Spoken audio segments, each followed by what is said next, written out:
Welcome to Behind the Camera, a show dedicated to the producers, directors, technicians, and all the people that bring the images of sport to your television every night.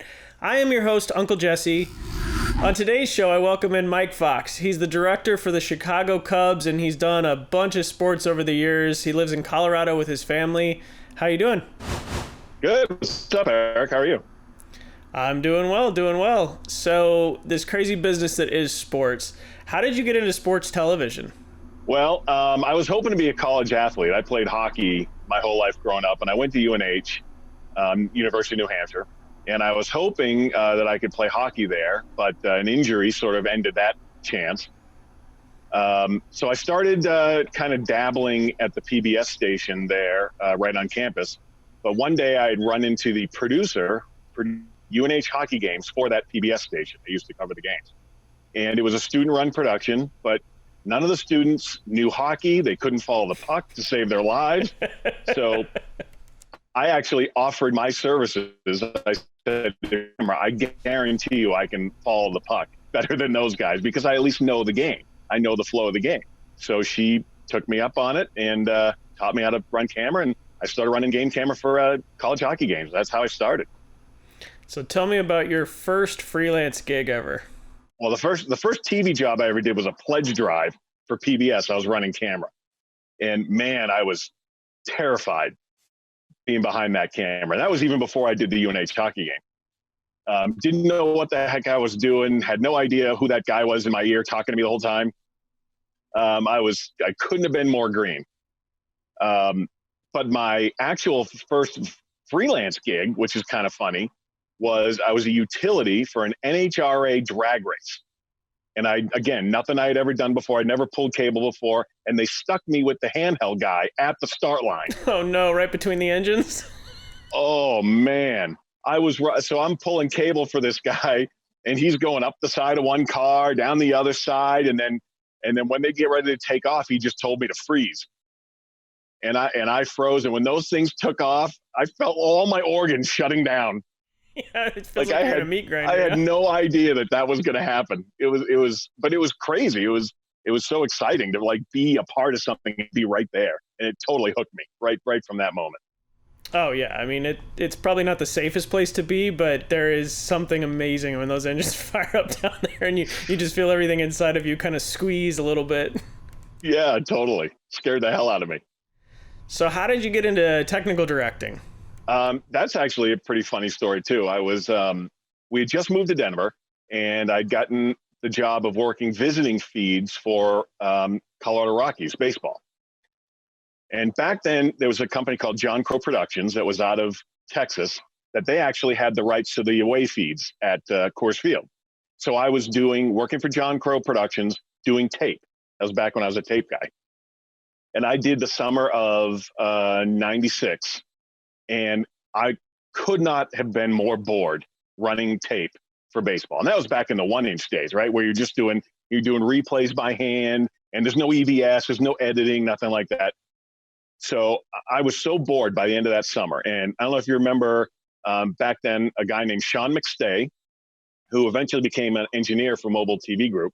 But Sean was the tech manager / TD for John Crow Productions. He hated Denver. He's a Texas guy. He hated coming to Denver every summer. So Sean and I made a deal at the end of that summer that if I train all winter to learn how to TD, you will make me the TD tech manager for John Crow Productions for the summer of 97, and you won't have to come to Denver anymore. And he totally took me up on that. And he said, okay, you train all winter. And then by the time opening day came in 97, I was ready to go. I was switching on a 300, Grass Valley 300. And from then on, that's how I started my TD career.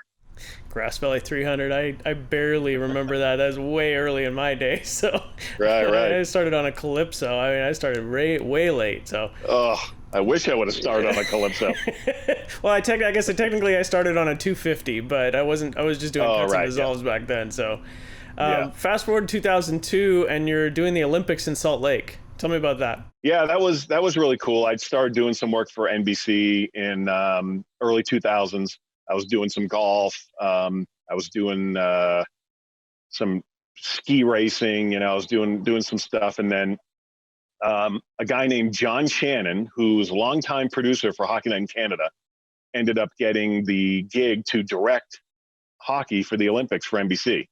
And the unique thing about that was because it was in Salt Lake, NBC was the host feed, as opposed to when the Olympics typically go international.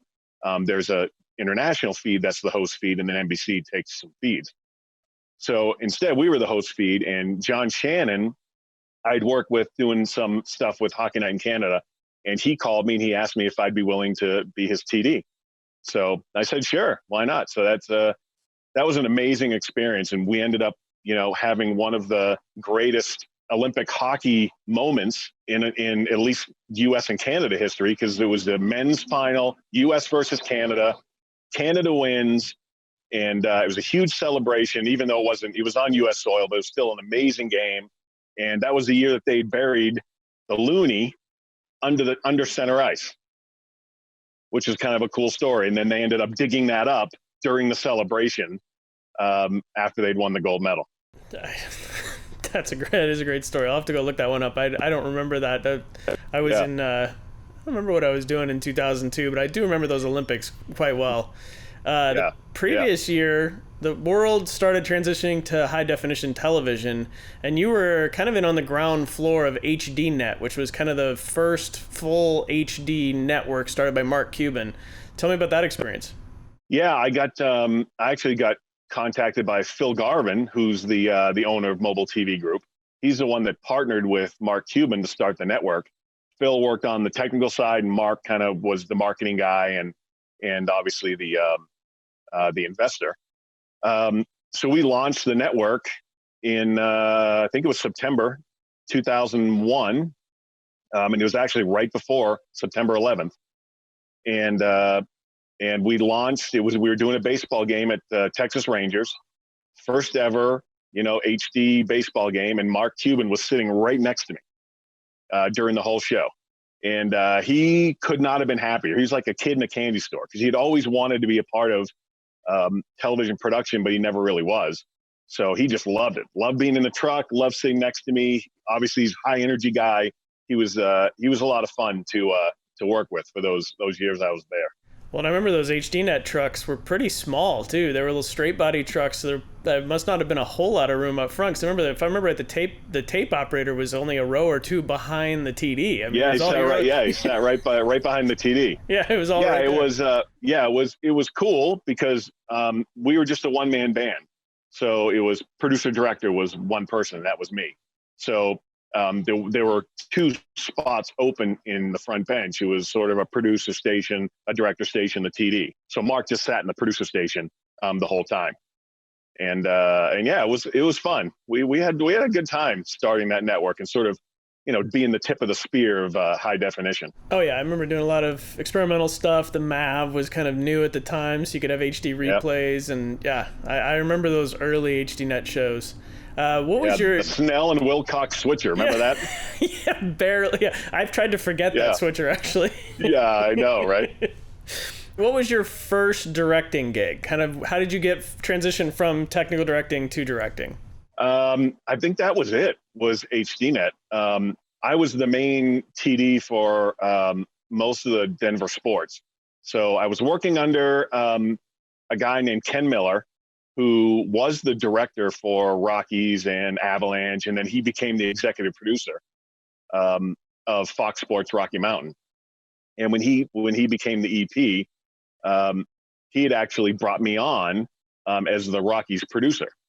But prior to that, when he was directing and I was the TD, he would train me. He would let me sit in and maybe direct an inning or two. And he was really instrumental in advancing my career to that next level and making me the director that I am today. Like I can't thank him enough for his mentorship in teaching me that job, teaching me what it means to be a television director.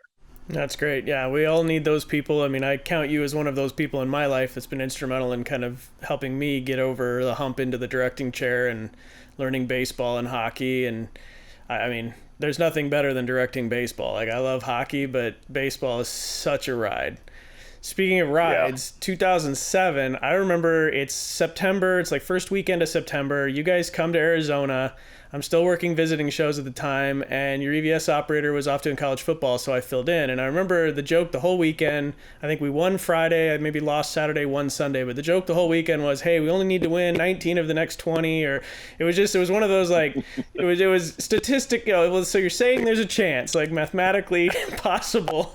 And I remember we win Sunday, and it was just kind of the joke as you guys were leaving. And the next thing I know, I watched the Rockies go on, a 14 of 15 or some crazy run, win game 163 against the Padres, and then go all the way to the World Series.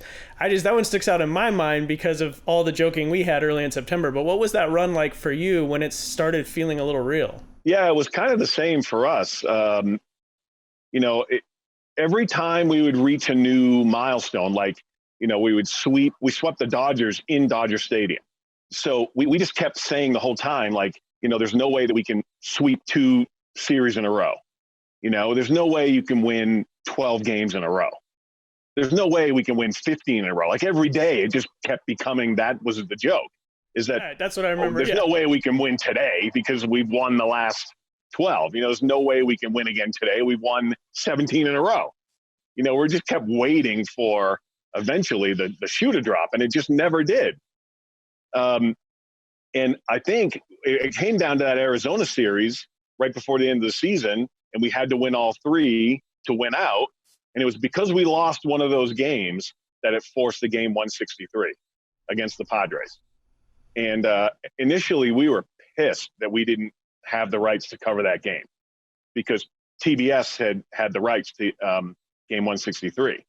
So, initially, like I said, we were kind of all bitter, but we were at the game. We were sitting in the stands. I remember that game like it was yesterday. I remember it going into 14 innings. I remember Matt Holliday sliding into home plate, which, by the way, is probably one of the best sporting events I've ever seen live, ever. And then the cool thing about it was I wasn't working. So we were invited to the clubhouse for the post-game celebration. So I was in there for the whole champagne celebration, the whole thing. I got drenched. And then I finally made it home, like, 2 a.m. or something like that. But that was an amazing experience. That run was crazy. I mean, it was an unfortunate end in the World Series because they ran straight through the playoffs until they got to Boston. But I remember, the game 163, it's kind of like the new wild card, but still, there's something different about 163, and it is a lot of fun. Now, would you consider that your favorite sports television moment, or do you have another kind of favorite in the truck moment that you can remember? Because we didn't do the game, it's probably not my favorite, television moment.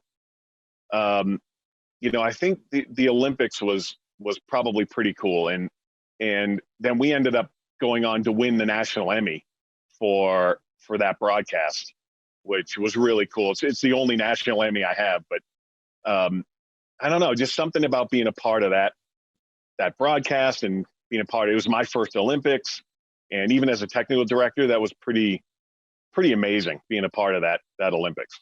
That's the last thing on my bucket list, is to do an Olympics. And so hopefully when it's in LA, I'll get my chance coming up here in a few years. Well, it's 4 or 5 years, whatever it is. I don't know when it is coming. So, yeah, I know. I hope so.